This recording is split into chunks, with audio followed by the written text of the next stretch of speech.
Una sa lahat, landfill o tambakan ng mga basura sa Cebu City gumuho. Isa ang patay habang higit 20 pa ang natabunan. Ang buong detalye kung ganyan, abangan.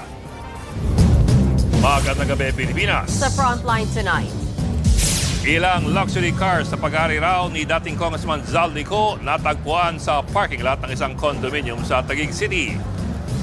Dalawang kongresista naghain ng petisyon sa Korte Suprema para ideklarang labag sa batas ang unprogrammed funds. Gabinete ng Administrasyong Marcos, may balasahan na naman? Sino-sino ang umuugong na papalitan? Batang lalaki natusok sa mukha ng panang pangista sa Zamboanga del Norte. Biktima, kritikal. Interes sa mga hindi nakabayad sa PhilHealth contributions, hindi nasisingilin alinsunod sa utos si Pangulong Bongbong Marcos.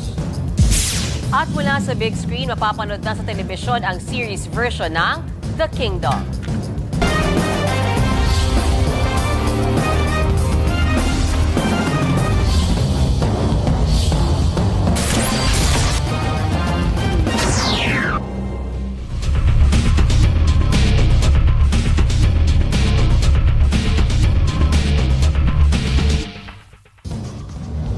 Bukod sa ashfall at azufre mula sa Bulkang Mayon, pinag-iingat din ng PBOK sa mga taga-albay sa